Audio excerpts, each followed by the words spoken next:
Hello বন্ধুরা, কেমন আছো? আশা করি ভালো আছো। আবারও নিয়ে চলে এলাম নতুন ভিডিও।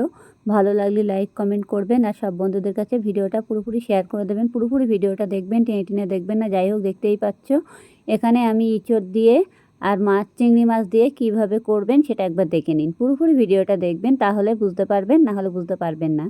যাই হোক, এখানে আমি ইঁচড় নিয়ে নিয়েছি অর্ধেকটা। অবশ্যই ইঁচড়টা অনেকটা বড়ই ছিল, যার কারণে আমি অর্ধেকটা ইঁচড় নিয়ে নিয়েছি। আর এখানে চিংড়ি মাছ নিয়েছি, দেখতেই পাচ্ছ চিংড়ি মাছগুলো বেশ বড় বড়। অবশ্য চিংড়ি মাছগুলো কিনে এনে দোকান থেকে ভালো করে ছাড়িয়ে নিয়েছি। ছাড়িয়ে নিয়ে চিংড়ি মাছের যে শিরাটা ছিল সেটাও ফেলে দিতে হবে। যাই হোক, সেটা আমি বেছে নিয়ে আমি বাটি করে তুলে রেখেছি। এবার আমি এখানে আলু দিয়ে দিয়েছি, দেখতেই পাচ্ছ 4টে আলু দিয়েছি, 2খানা পেঁয়াজ, একটা টমেটো, একটু রসুন আছে, কটা কাঁচা লঙ্কা আছে। আপনারা যেমন লঙ্কা খাবেন তেমন দিতে পারবেন, কোনো অসুবিধা নেই। যাই হোক, এগুলো আমি এখন ভালো করে কেটে কুটে নেব। এবার ইঁচড়টা ছালতে একটু টাইম লাগবে। যাই হোক, বটিতে আমি এখন তেল মাখিয়ে নেবো ভালো করে। তেল মাখিয়ে নিয়ে আমি এখন ইঁচড়টা ছেড়ে নেব। এবার যাই হোক, আমি এখন কড়াই বসিয়ে দিয়েছি। এবার কড়াই বসিয়ে দিয়ে কড়াইতে আমি তেল দিয়েছি। তেলটাকে ভালো করে গরম করে নেব। তেলটাকে গরম করে নিয়ে অলরেডি তেলটা ভালো করে একটু গরম করে নিতে হবে। কড়াইটা যাতে না গরম হওয়া পর্যন্ত কোনো মাছ দেওয়া যাবে না। আর যত কড়াই গরম করবে দ্রুত মাছ ভাজা হয়ে যাবে। যাই হোক, আমি তেলের ভিতরে একটু লবণ দিয়ে দিলাম। এবার একটু হলুদ দিয়ে দেব অল্প করে। আমি চিংড়ি মাছে যেটি হোক আমি আজকে লবণ হলুদ মাখাইনি। অনেক সময় চিংড়ি মাছটাকে লবণ হলুদ মাখিয়ে রেখে দিই। মাখিয়ে রেখে দিলে তাড়াতাড়ি মাছটা ভালো লাগে খেতে। আজকে আমার হাতে টাইম ছিল না বলে চিংড়ি মাছটাকে আমি মাখাতে পারিনি।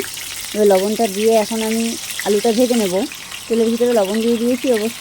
দিয়ে আলুটাকে আমি ভালো করে ভেজে নেব।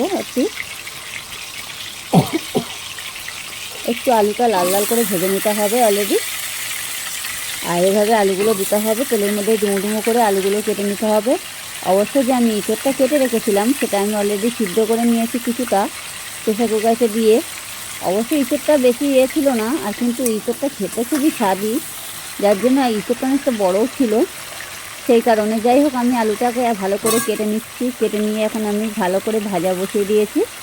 এটা অলরেডি ভেজে নিতে হবে একটু লাল লাল করে। আলুটা যেমন মাংসের সঙ্গে আলুটা ভেজে নিতে হবে, তেমন ইঁচড়ের সঙ্গে আলু দিতে গেলে একটু ভেজে নিলে তরকারি টেস্টি অন্যরকম লাগে।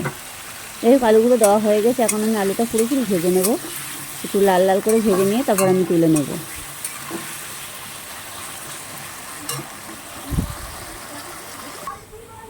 অলরেডি দেখতেই পাচ্ছ আমার আলুটা কত সুন্দরভাবে ভাজা হয়ে গেছে।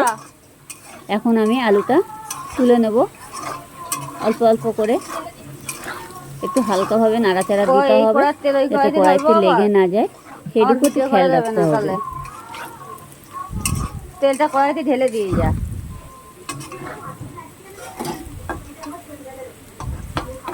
এবার আলুগুলো আমি এক সাইড করে তুলে নিচ্ছি। এইভাবে আলুগুলো তুলে নিতে হবে, দেখবে যাতে আবার তেলটা গায়ে না লাগে, সেটুকু খেয়াল রাখতে হবে। আমার আলুটা ভাজা হয়ে গেছে, আমি তুলে নিয়েছি। এবার আমার কড়াইতে যে তেল আছে দেখতেই পাচ্ছ,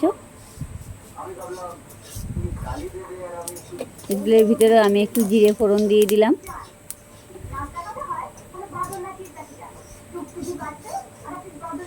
এবার যে চিংড়ি মাছটা ছিল সেটা আমি দিয়ে দিয়েছি। অবশ্যই চিংড়ি মাছটা আজকে আমি লবণ হলুদ মাখাইনি, আমি খালি তেলের ভিতরে দিয়েই লবণ হলুদটা একবারে দিয়ে দেবো, যার জন্য আমি আর মাখাইনি। আমার হাতে টাইম ছিল না বলে। না, চিংড়ি মাছের ভিতরে লবণ হলুদ মাখিয়ে রেখে দিলে টেস্টি হয় একটু চিংড়ি মাছটা। যাই হোক, আমি একটু হলুদ দিয়ে দিচ্ছি।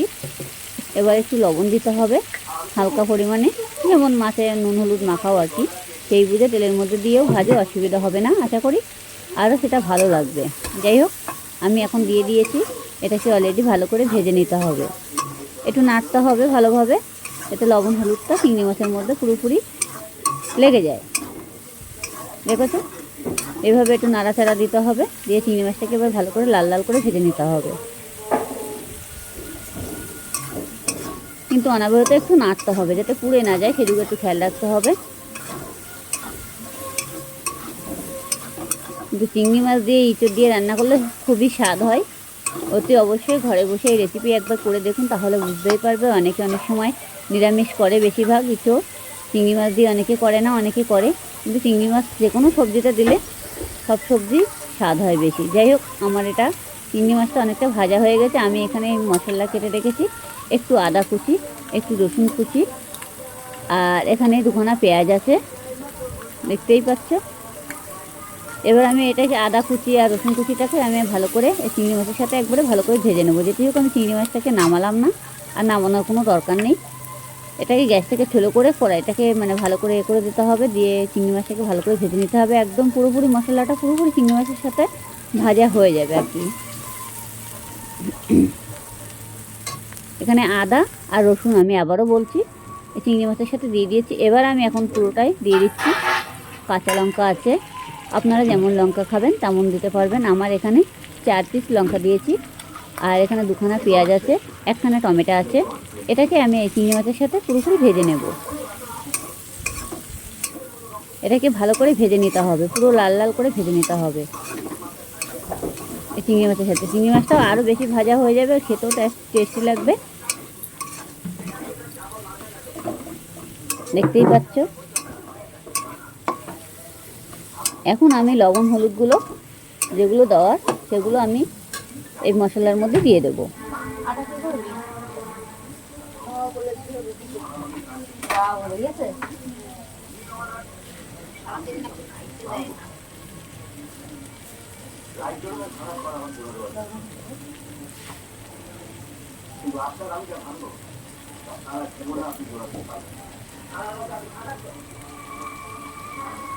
লবণ দিয়ে দিচ্ছি, এই যে লবণটা দিয়ে দিলাম। লবণটা একটু বুঝে দেবেন যাতে একটু লবণ টান না হয়ে যায়। সব কিছু একটু মানে দেখে দেখে দেবেন, তাহলে ভালো লাগবে। এবার আমি হলুদ দিয়ে দিচ্ছি।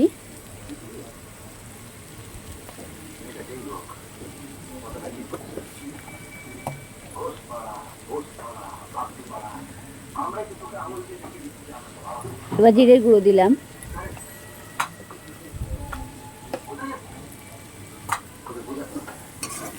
এবার এটাকে ভালো করে নাড়াচাড়া দিতে হবে, পুরোপুরি ভাজা ভাজা হয়ে যাবে, একদম পুরো লাল লাল হয়ে যাবে। দেখতেই পাচ্ছ আমার মশলাটা ভাজা হয়ে গেছে অনেকটা, দেখেছো কালারটাও চলে এসেছে, এরকম কালারটা চলে আসছে।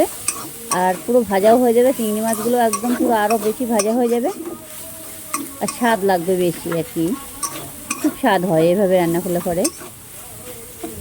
অনেক সময় কাঁচা মশলা সবজির মধ্যে দিলে এই কাঁচা গন্ধ ভাবটা থেকে যায়, আর তেলের মধ্যে দিয়ে মশলা রান্না করলে একটু গন্ধ ভাবটা থাকে না, আর তরকারির টেস্টটাই অন্যরকম লাগে, খেতেও ভালো লাগে। যাই হোক, হালকা পরিমাণে একটু চিনি দিয়ে দিলাম, ব্যাস। এটাকে ভালোভাবে নাড়তে হবে।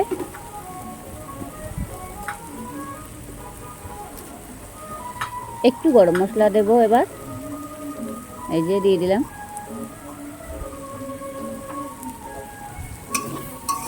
দেওয়া হয়ে গেছে, এটাকে ভালো করে নাড়াচাড়া দিয়ে নিতে হবে।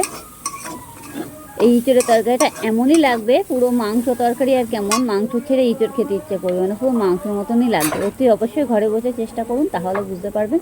যাই হোক, এরকম আমি ইঁচড়টা যে সিদ্ধ করে নিয়েছিলাম সেই ইঁচড়টা আমি এখন দিয়ে দিয়েছি। অতি অবশ্যই ইঁচড়টা যখন কাটবে, কেটে জলে দিয়ে সেই গরম জল করে ইঁচড়টাকে বসিয়ে দেবে, দিয়ে একটু সিদ্ধ করে নেবে, তাহলে যে কষ্ট ভাবটা সেটা থাকবে না। এটা তো সবাই জানে যে ইঁচড় একটু সিদ্ধ করে নিতে হয়, সিদ্ধ না করলে কিন্তু হবে না। যাই হোক, এখন আমি ভালো করে সিদ্ধ করে নিয়ে আমি এখন সবজিটা দিয়ে দিয়েছি। দেখতেই পাচ্ছ, এখন ভালো করে নাড়াচাড়া দিতে হবে, একটু পুরো লাল লাল করে ভেজে নিতে হবে। এবার যে আমার আলু ভাজা ছিল সেটা আমি দিয়ে দিচ্ছি। আলু ভাজাটা আমি দিয়ে দিলাম।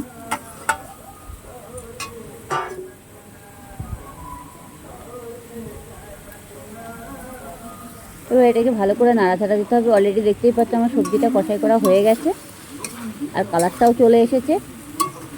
দেখে মনে হচ্ছে পুরোপুরি মনে হচ্ছে মাংস। যাই হোক,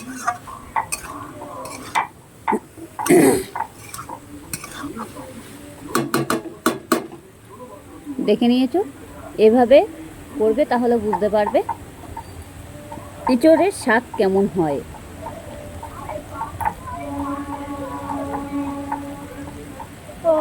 দেখে ভালোভাবে একটু নাড়াচাড়া দেবো আমি আবারও, যাতে কড়াইতে না লেগে যায়।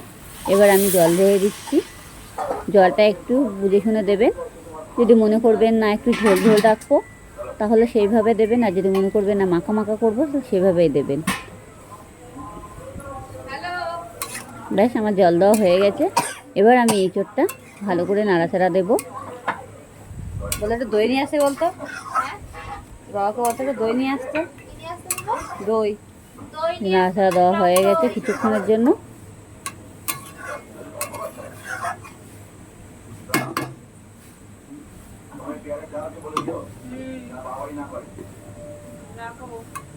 তরকারিটা ফুটে না ওঠা পর্যন্ত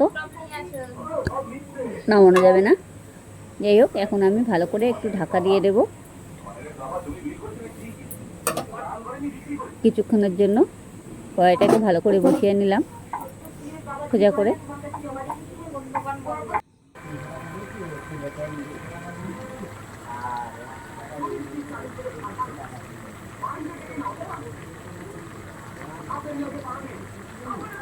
অলরেডি দেখতেই পাচ্ছে তরকারি কালারটা কিন্তু চলে এসেছে, ঝোলটা কিন্তু অনেকটা মানে হয়ে গেছে।